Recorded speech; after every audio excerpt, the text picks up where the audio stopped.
ತೆರಿಗೆ ತಜ್ಞರಾದ ಸುರೇಶ್ ಅವರು ನಮ್ಮನ್ನು ಜಾಯ್ನ್ ಆಗಿದ್ದಾರೆ. ಕಾರ್ಯಕ್ರಮಕ್ಕೆ ಸ್ವಾಗತ ಸುರೇಶ್ ಅವರೇ. GST ಜಾರಿಗೆ ಬಂದ ನಂತರ 18 ಲಕ್ಷ ಇಂಡಸ್ಟ್ರಿಗಳು ಭಾರತದಲ್ಲಿ ಕ್ಲೋಸ್ ಆದವು, ಹೌದಾ?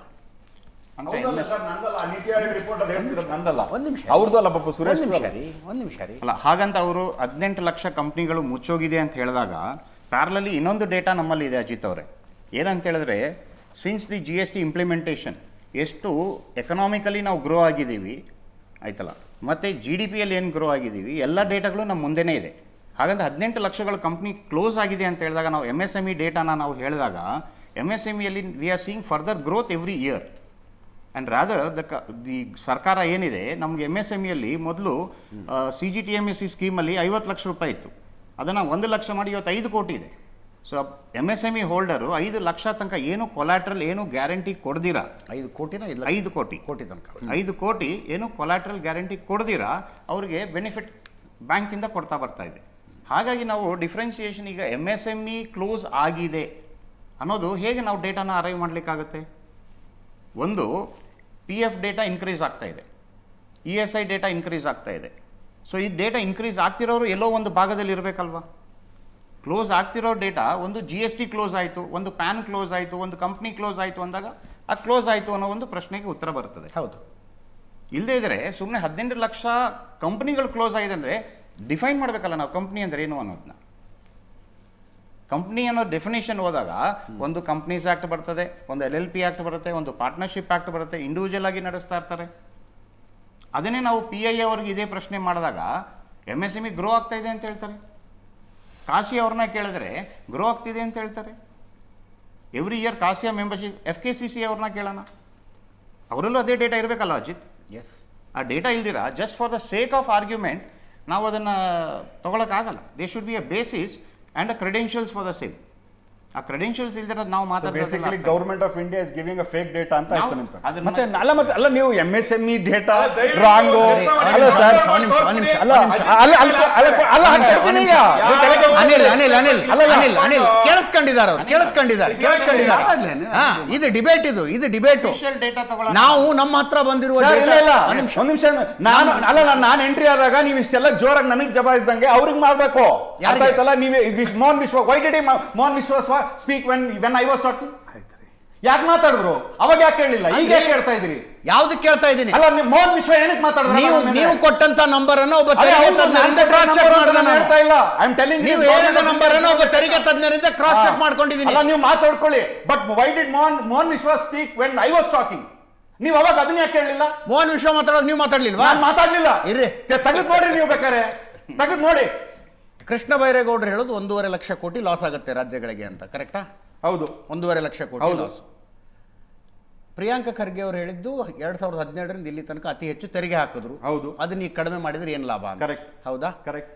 GST ಕಲೆಕ್ಟ್ ಮಾಡುವಾಗ ಅರ್ಧ ಸ್ಟೇಟ್ GST, ಅರ್ಧ ಸೆಂಟ್ರಲ್ GSTನ. ಕರೆಕ್ಟ್. 2017ರಿಂದ ಇಲ್ಲಿ ತನಕ ರಾಜ್ಯಗಳಿಗೆ ಹೆಚ್ಚುವರಿ ಲಾಭ ಬಂದಿದೆ ಅಂತ ಅರ್ಥ. ಹೆಂಗೆ ಹೆಚ್ಚುವರಿ ಲಾಭ ಹೆಂಗ್ ಬಂತು? ಪ್ರಿಯಾಂಕ ಖರ್ಗೆ ಅವರು ಇಲ್ಲ, see there is a pick and choose of the words what you are doing. ಒಂದ್ ನಿಮಿಷ ಹೇಳ್ತೀನಿ ಕೇಳಿ. ನನ್ನ ಪ್ರಶ್ನೆ ಅರ್ಥ ಆಯ್ತಾ ನಿಮ್ಗೆ? ಹೇಳಿ. ಪ್ರಿಯಾಂಕ ಖರ್ಗೆ ಅವರು ಹೇಳ್ತಾರೆ 2017ರಿಂದ ಇಲ್ಲಿ ತನಕ ಜಾಸ್ತಿ GST ಹಾಕಿದ್ರು, ಕರೆಕ್ಟ್, ಈಗ ಕಡಿಮೆ ಮಾಡಿದ್ದಾರೆ. ಇದರಲ್ಲಿ ಏನಿದೆ? ಬಾವಿಗೆ ತಳ್ಳಿದ್ರು, ಏಣಿ ಕೊಟ್ಟಿದ್ದಾರೆ. ಇದು ಪ್ರಿಯಾಂಕ ಖರ್ಗೆ ಅವರ ವಾದ. ಸರ್ ಒಂದು ನಿಮಿಷ, ಅದು ಡೇಟಾ ಇದೆ ನನ್ನ ಹತ್ರ, ನಾನು ಗ್ರಾಫಿಕಲ್ ತೋರಿಸ್ತಾ ಇದ್ದೀವಿ ಎಷ್ಟೇ ಟ್ಯಾಕ್ಸ್ ಇತ್ತು ಅಂತ. ಇದು ಪ್ರಿಯಾಂಕ ಖರ್ಗೆ ಅವ್ರ ವಾದ. ಏನು? ಬಾವಿಗೆ ತಳ್ಳಿದ್ರು, ಏಣಿ ಕೊಡ್ತಾ ಇದ್ದಾರೆ, ಅದರ ಅರ್ಥ ತುಂಬಾ ಜಾಸ್ತಿ ತೆರಿಗೆ ಹಾಕಿದ್ರು, ಈಗ ಕಡಿಮೆ ಮಾಡಿದ್ದಾರೆ, ಅದರಲ್ಲಿ ಏನಿದೆ ಅಂತ. Over all all over India, it is not specific to the state. ಈಗ ನೀವು coming back to the state, all over ಇಂಡಿಯಾನೇ ಆಯ್ತು. GST ಕೊಡುವಾಗ ಅರ್ಧ ಸ್ಟೇಟ್ GST, ಅರ್ಧ ಸೆಂಟ್ರಲ್ GST ಅಂತ ಕೊಡ್ತಾರೆ. ಅದ್ರಾಗ ಅರ್ಧ ರಾಜ್ಯಕ್ಕೆ, ಅದು ಅರ್ಧ ರಾಜ್ಯಕ್ಕೆ ಬರಲ್ಲ. ಒಂದ್ ನಿಮಿಷ ಹೇಳ್ತೀನಿ ಕೇಳಿ. ಒಂದ್ ನಿಮಿಷ. ಅರ್ಧ ರಾಜ್ಯಕ್ಕೆ ಬರೋದಿಲ್ಲ. According to the 15th finance commission, ನಾವು ₹1 ಕೊಟ್ರೆ 15 ಪೈಸೆ ಬರುತ್ತೆ. ಡೆವಲ್ಯೂಷನ್ ನಮ್ಗೆ ದುಡ್ಡು ಬರುತ್ತೆ. ಸ್ಪೆಷಲ್ ಗ್ರಾಂಟ್ಸ್ ಒಳಗೆ ನಮ್ಗೆ GST ಮಾತಾಡ್ತಾ ಇದ್ದೀವಿ. ಮಕ್ಕಳಿಗೆ ಅರ್ಥ ಆಗೋದು GST ಮಾತಾಡ್ತಿದ್ದೀವಿ. ಅಲ್ಲ, ಮಕ್ಕಳಿಗೆ ಅರ್ಥ ಆಗುತ್ತೆ, ನಿಮ್ಗೆ ಅರ್ಥ ಆಗ್ತಾ ಇಲ್ವಲ್ಲ? ಮಕ್ಕಳಿಗೆ ಅರ್ಥ ಆಗುತ್ತೆ, ನಿಮ್ಗೆ ಅರ್ಥ ಆಗ್ತಾ ಇಲ್ಲ. ಪ್ರಾಬ್ಲಮ್ ಇಸ್ ದಟ್ GST ಮಾತಾಡ್ತಾ ಇದ್ದೀವಿ, ಅರ್ಥ ಆಗ್ತಾ ಇದೆ, ನಿಮ್ಗೆ ಅರ್ಥ ಆಗ್ತಾ ಇಲ್ಲ. GST ಮಾತಾಡ್ತಾ ಇದ್ದೀವಿ. ನಾನು GST ಬಗ್ಗೆ ನಾನು ಮಾತಾಡ್ತಾ ಇದ್ದೀನಿ. GST ಅಲ್ಲಿ ಅರ್ಧ ಸೆಂಟ್ರಲ್ GST, ₹10 GST, ₹10 GST ಕಟ್ಟಿದ್ರೆ ₹5 ಸೆಂಟ್ರಲ್ಗೆ, ₹5 ಸ್ಟೇಟ್ಗೆ. ಅದರಲ್ಲಿ ಡೆವಲ್ಯೂಷನ್ ಏನ್ ಸಂಬಂಧ ಇಲ್ಲ. ₹5 ಸ್ಟೇಟಿಗೆ ಬರೋದು. ಸರ್, ಒಂದ್ ನಿಮಿಷ. Absolutely right, I am not denying on it. ನಾನು ಹೇಳ್ತಿರೋದು ಒಂದ್ ನಿಮಿಷ ಕೇಳಿಸ್ಕೊಳ್ಳಿ. When I am paying ₹1 from the state to the center in the form of GST, based on the finance commission ನನಗೆ ಬರ್ತಾ ಇರೋದು 15 ಪೈಸಾ ಮಾತ್ರ. GST ಅಲ್ಲಿ yes, I am talking about the GST. ಅಕಸ್ಮಾತ್ ನಿಮಗೆ ಗೊತ್ತಿಲ್ಲ ಅಂದ್ರೆ ಇನ್ನೊಂದ್ಸರಿ ಬೇಕಾದ್ರೆ ಫೈನಾನ್ಸ್ ಡಿಪಾರ್ಟ್ಮೆಂಟ್ ಇಂದ ಕಾಗಜ್ ತಂದು ಕೊಡ್ತೀನಿ, ನಿಮಗೆ ಓದ್ಕೊಳ್ಳಿ. ಒಂದು. ಆಮೇಲೆ ಎರಡನೇದು ಏನಾಗಿದೆ, ನಮಗೆ ಡೆವಲ್ಯೂಷನ್ ಒಳಗೆ ದುಡ್ಡು ಬರಬೇಕು, ನನಗೆ ಸ್ಪೆಷಲ್ ಗ್ರಾಂಟ್ಸ್ನಾಗ ದುಡ್ಡು ಬರಬೇಕು, ನನಗೆ ಬಜೆಟ್ನಾಗ ಏನು ಘೋಷಣೆ ಮಾಡಿರ್ತೀರಿ ಅದ್ರಾಗ ದುಡ್ಡು ಬರಬೇಕು. ಇದು ಯಾವ್ದ್ರೊಳಗೂ ನನಗೆ ದುಡ್ಡು ಬರ್ತಾ ಇಲ್ಲ. ಒಂದು. ಇನ್ನೊಂದು ಏನ್ ಹೇಳಬೇಕು ಅಂತಂದ್ರೆ, ಈಗ ಸರಿಸುಮಾರು ನೀವೇನ್ ರೇಟ್ ಟ್ಯಾಕ್ಸ್ 2.5 ಲಕ್ಷ ಕೋಟಿ ಕಮ್ಮಿ ನಿಮಗೆ ಸಂಗ್ರಹಣ ಆಗ್ತದೆ. ಅದರೊಳಗಡೆ ನನ್ನ ಸ್ಟೇಟ್ ಇಂದ ನಾನು ಕಟ್ಟಿದ್ರೆ ಮಾತ್ರ ನಿಮಗೆ, if I in the federal system, ಒಕ್ಕೂಟದ ವ್ಯವಸ್ಥೆ ಒಳಗೆ ನಾನು ಕಟ್ಟಿದ್ರೆ ಮಾತ್ರ ನಿಮಗೆ GST. ಒಕ್ಕೂಟ ವ್ಯವಸ್ಥೆನೋ ಇನ್ನೊಂದು ರೀ. ಅದೇ ದೇಶ ಒಕ್ಕೂಟದ ಅಂದ್ರೆ ವ್ಯವಸ್ಥೆ ಇನ್ನೊಂದಲ್ಲ. ಅಲ್ಲಲ್ಲ, We are in the federal system. ದೇಶ ಅಂದ್ರೆ ಒಕ್ಕೂಟದ ವ್ಯವಸ್ಥೆ ಒಳಗೆ ಇದೀವಿ ರಾಜ್ಯಗಳು ನಾವು. ಸೇರಿದಾಗಲೇ ದೇಶ ಹೌದು, ಆಗೋದು. ರಾಜ್ಯಗಳು ದೇಶಕ್ಕೆ ಸೇರಿದಾಗ ಇಂಡಿಪೆಂಡೆಂಟ್ ದೇಶ ಅಸ್ತಿತ್ವ ಆಗಿರೋದಲ್ಲ. ಅನ್ನೋದಿರೋದಿಲ್ಲ. ರಾಜ್ಯಗಳನ್ನ ಸೇರಿಸ್ಕೊಂಡು ದೇಶ ಮಾಡಿ ಸಂವಿಧಾನನ ದೇವರಂತ ಒಪ್ಕೊಂಡಿರೋದು ನಾವು. ಅರ್ಥ ಆಯ್ತಲ್ಲ? It is not something what we are talking illegal. ಈ ತರ್ಕ ಸಿದ್ದರಾಮಯ್ಯನವರು ಮತ್ತು ಇಡೀ ಸರ್ಕಾರ ಹೋಗಿ ಕೇಂದ್ರದ ದಿಲ್ಲಿ ಎದುರುಗಡೆ ಧರಣಿ ಕೂತಾಗ್ಲೂ ಈ ತರ್ಕ ಇತ್ತಲ್ವಾ? ಹೌದು. ಈ ಚರ್ಚೆಗೂ ಇವತ್ತೇನು ಚರ್ಚೆ ನಡೆದಿದೆ? GST ಇಳಿಕೆಯಿಂದ ಗ್ರಾಹಕನಿಗೆ ಲಾಭ ಆಗುತ್ತೋ ಇಲ್ವೋ? ಗ್ರಾಹಕರಿಗೆ ಲಾಭ ಆಗಲ್ಲ ಅಂತ ಎರಡು ರೀತಿಯಿಂದ ಅದನ್ನು ಹೇಳಿ. ಅಲ್ಲಲ್ಲ, ಅದನ್ನು ಹೇಳ್ತೀನಿ. ನೀವು ಕೇಳಿರೋ ಪ್ರಶ್ನೆಗೆ ನಾನು ಉತ್ತರ ಕೊಟ್ಟದನ್ನು ಹೇಳ್ಬೇಕಲ್ಲ. 2019 ರೇಟ್ ಕಟ್ಟಾಯ್ತಲ್ಲ ಸ್ವಾಮಿ. ಕಟ್ಟಾಗಿದ್ಮೇಲೆ ಗ್ರಾಹಕರಿಗೆ ಹೋಯ್ತಾ? ಹೋಗಿಲ್ಲ. ಅದೇ ಒಂದು ರೀಸನ್ ಇಟ್ಟುಕೊಂಡು they have force all the companies to ಹೋಗಿಲ್ಲ ಅಂತ ಹೇಳಿಕೆ ಆಧಾರ ಏನಿದೆ? ಅಲ್ಲ, ನನ್ನ ಹತ್ರ ಇದೆ. ಅಲ್ಲ, ಒಂದು ನಿಮಿಷ ಕೇಳಿ. ಅದಕ್ಕೆ ಅಂತಾನೆ ಆಂಟಿ ಪ್ರಾಫಿಟರಿಂಗ್ ಸಿಸ್ಟಮ್ ಅಂತ. Anti profiting, you are absolutely. ಅದೇ ಒಂದೇ ಒಂದು ಕಾರಣ ಇಟ್ಕೊಂಡು ಪ್ರತಿಯೊಂದು ಅಡ್ವರ್ಟೈಸ್ಮೆಂಟ್ ಇವತ್ತೆಲ್ಲ ಎಲ್ಲ ಪೇಪರ್ ಒಳಗೆ, ನ್ಯೂಸ್ ಪೇಪರ್ ಒಳಗೆ ಬರ್ತಿರೋದು. ಅಲ್ಲ, ಆಂಟಿ ಪ್ರಾಫಿಟರಿಂಗ್ ಆಗದಿರೋದ್ರಲ್ಲಿ GST ಬರೋದಕ್ಕಿಂತ ಮುಂಚೆ ಇದ್ದಂಥ ತೆರಿಗೆಗಳ ಪೈಕಿ ಪ್ರಮುಖ ತೆರಿಗೆಗಳನ್ನು ಹೇಳ್ತೀನಿ.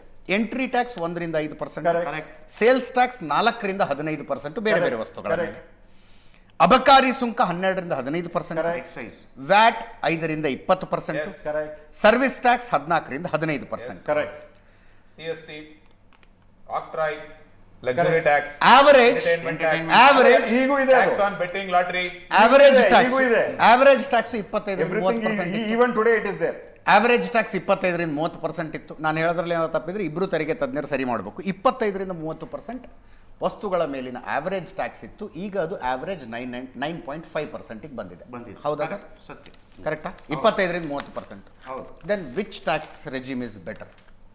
ಆಬ್ವಿಯಸ್ಲಿ ನಾವು ಇವತ್ತೇನು ನಡೆಸ್ಕೊಂಡು ಹೋಗ್ತಾ ಇದ್ದೀವಿ ಅದೇ ಟ್ಯಾಕ್ಸ್ ರಿಜಿಮ್ ಕರೆಕ್ಟಾಗಿ ಇದೆ ಅನ್ನೋದಕ್ಕೇನೆ ದೇಶನೇ ಫಾಲೋ ಮಾಡ್ತಾ ಇದೆಯಲ್ಲ.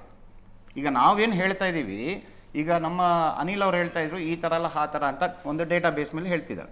ಈಗ GST ಯಲ್ಲೇನೆ ಮೈಗ್ರೇಟ್ ಆಗಿದ್ದು ಒಂದು ಡೇಟಾ ಇದೆ ಅಜಿತ್, ಪ್ರಶಾಂತ್ ಅವರೇ ಅಲ್ವಾ? ಈಗ ಮೈಗ್ರೇಟ್ ಆಗಿದೆ ಅಂದರೆ ಏನರ್ಥ?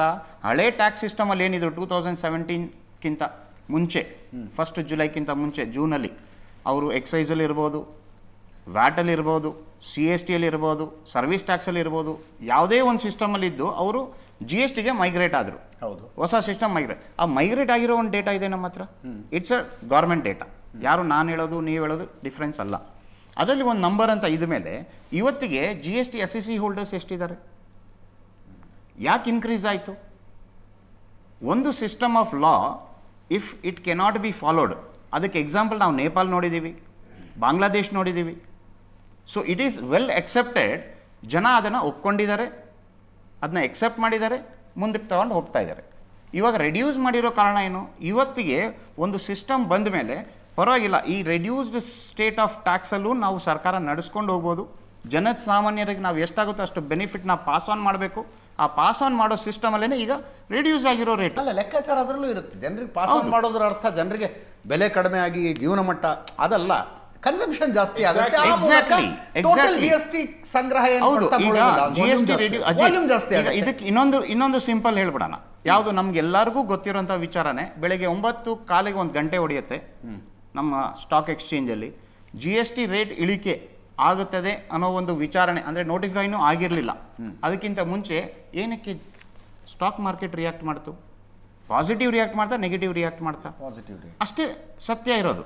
ನಾವು ಡಿಬೇಟ್ ಮಾಡೋದಕ್ಕೆ ಯಾವ ವಿಚಾರ ಎಲ್ಲಿವೆ 18 ಲಕ್ಷ ಜನ ಕಮ್ಮಿ ಆದ್ರೂ ಅದಾದ್ರೂ ಅನ್ನೋದು ಪ್ರಶ್ನೆ ಅಲ್ಲ. ಆವರೇಜ್ 57 ರೂಪಾಯಿ ಮಾತ್ರ ಅಂತ ಒಬ್ಬರಿಗೆ ಲಾಭ ಆಗುತ್ತೆ. ಆಯ್ತು, 57 ರೂಪಾಯಿ ಅಂತ ಹೇಳಿದ್ರಲ್ಲ ನಮ್ಮ ಫ್ರೆಂಡ್ ಅವರು, 57 ರೂಪಾಯಿಗೆ ಓಕೆ ಒಪ್ಕೊಳ್ಳೋಣ. ಅವ್ರು 57 ಡಿವಿಷನ್, ಅದು ಮ್ಯಾಥಮೆಟಿಕ್ಸು. ಹಾಗಾಗಿ ನಮ್ಮಲ್ಲಿ ಈ ನಮ್ಮ BPL ಕ್ಯಾಟಗರಿಯಲ್ಲಿರೋರು ಅವ್ರು ಇರಂಗೇ ಇಲ್ಲ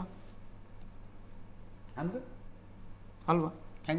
ಅವ್ರು ಹೇಳೋದು 57 ರೂಪಾಯಿ ಬೆನಿಫಿಟ್ ಅಂದಾಗ ಒಬ್ಬ ಮುಖೇಶ್ ಅಂಬಾನಿಗೂ 57 ರೂಪಾಯಿನೇ, ಒಬ್ಬ BPL ಹೋಲ್ಡರ್ಗೂ 57 ರೂಪಾಯಿನೇ ಅಂದಾಗ ಒಂದು ಎಕನಾಮಿಕ್ ಸಿಸ್ಟಮ್ ಅಲ್ಲಿ ಜಸ್ಟ್ ಹೆಡ್ ಕೌಂಟ್ ನ ನೀವು ಡಿವೈಡ್ ಮಾಡ್ಕೊಂಡು ಹೋದ್ರಾಗತ್ತಾ? ಹೌದು, ಇಂಡೈರೆಕ್ಟ್ divide ಮಾಡೋಕ್ಕಾಗಲ್ಲ. ಪೇಸ್ ತಗೊಂಡಿರೋನು ಕೊಡ್ತಾನೆ.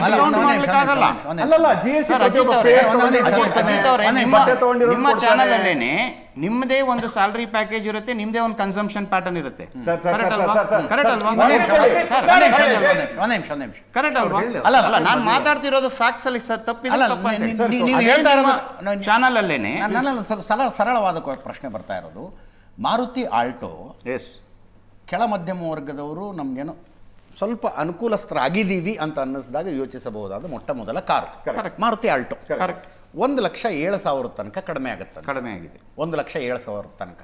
ಅಂದರೆ ಒಬ್ಬ ಕೆಳ ಮಧ್ಯಮ ವರ್ಗದ ವ್ಯಕ್ತಿ ಇನ್ನು ಬೈಕ್ ಓಡಿಸಿದ ಸಾಕು, ನಾನೊಂದು ಮಾರುತಿ ಆಲ್ಟೋ ತಗೋಬೇಕು ಅಂತೇಳಿ ಒಂದು ಆಲ್ಟೋ ತಗೊಂಡ್ರೆ ಆತ 2,000 ಜನರ ಲಾಭವಂತ ತಾನು ಒಬ್ಬನೇ ತಗೊಂಡಂಗ ಲೆಕ್ಕ. ಅದನ್ನೇ ಅವ್ರ ಲೆಕ್ಕಾಚಾರದಲ್ಲಿ ಹೇಳೋದು. ನಿಮ್ಮ ಲೆಕ್ಕ 2,000 ಜನರ ಲಾಭವನ್ನು ಒಬ್ಬನೇ ತಗೊಂಡ. ಈಗ ಹಂಗಂದ್ರೆ ಒಬ್ಬ ಬಿಸ್ಕಿಟ್ ಪ್ಯಾಕೆಟ್ ಬಡವ ಒಬ್ಬ ಬಿಸ್ಕಿಟ್ ಪ್ಯಾಕೆಟ್ ತಗೊಂಡ್ರೆ ಅವ್ನ ಕಾಂಟ್ರಿಬ್ಯೂಷನ್ ಇಲ್ವಾ ದೇಶಕ್ಕೆ? ಡೆಫಿನೆಟ್ಲಿ ಇದೆ. Sir, it is the price, it is the volume of the price that you pay ಅಲ್ಲ, you are going to get the benefit ಅಷ್ಟೇ. ಈಗ ನಾನು ಒಂದು ಪಾಪಿನ್ಸ್ ತಗೊಂಡ್ರು ನೀವು ಕ್ವಶನ್ ಕೇಳೋದೇ ಬೇಡ, ಅವ್ರ ಉತ್ತರದಲ್ಲೇ ಆನ್ಸರ್ ಇರುತ್ತೆ. ಉತ್ತರದಲ್ಲೇ ಆನ್ಸರ್ ಇರುತ್ತೆ. ಹೌದು, ಹೇಳಿ. ನನ್ನ ಉತ್ತರದೊಳಗೆ ಉತ್ತರ ಇದೆ ಅಂತೆಲ್ಲ ಹೇಳಿ. ಅಲ್ಲ, ಉತ್ತರದಲ್ಲೇ ಅಲ್ಲ, ಈಗ ಅವ್ರು ಹೇಳಿದ್ದೇನು ಅಂತಂದ್ರೆ ಬೇಸಿಕಲಿ ಒಬ್ಬ ಅಂಬಾನಿನೂ ಸೇಮ್ ಅದೇನೆ, ಒಬ್ಬ ಕೆಳಗೆ ಇರುವಂತ ಒಬ್ಬ ವ್ಯಕ್ತಿನೂ ಅದನ್ನೇ. Yes, everyone are paying indirect tax.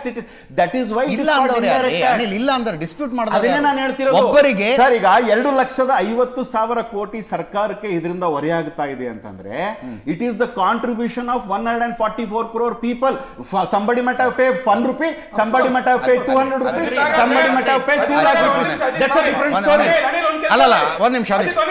Anil ಅವರ ಲೆಕ್ಕಾಚಾರದ ಪ್ರಕಾರ ಒಬ್ಬ ವ್ಯಕ್ತಿಗೆ 1 ವರ್ಷಕ್ಕೆ 57 ರೂಪಾಯಿ ಮಾತ್ರ ಲಾಭ ಆಗುತ್ತೆ. 57 ರೂಪಾಯಿ ಮಾತ್ರ. ಇದನ್ನ ಮೋಹನ್ ವಿಶ್ವ ಅವರು ನಮ್ಮ ಆರ್ಥಿಕ ತಜ್ಞರೆಲ್ಲ ಈ ಪ್ರಶ್ನೆಗೆ ಉತ್ತರ ಕೊಟ್ಬಿಡಿ. ಹಾಗಾದ್ರೆ ಕೃಷ್ಣ ಬೈರೇಗೌಡ ಅವ್ರು ಹೇಳ್ತಾರೆ ಗೊತ್ತಾ, 1.5 ಲಕ್ಷ ಕೋಟಿ ನಷ್ಟ ಆಗುತ್ತೆ ಅನ್ಬಿಟ್ಟು, ಅದು 140 ಕೋಟಿ ಜನಕ್ಕೆ ಡಿವೈಡ್ ಮಾಡ್ಬಿಡಿ.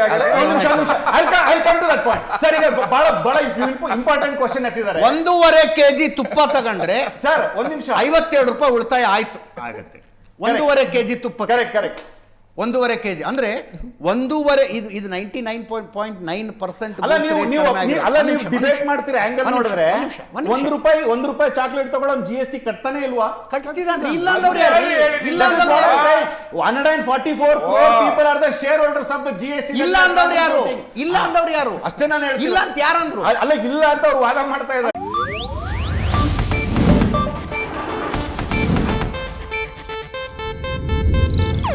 ಇದು ಏಷ್ಯಾನೆಟ್ ನ್ಯೂಸ್ ನೆಟ್ವರ್ಕ್ ಪ್ರಸ್ತುತಿ.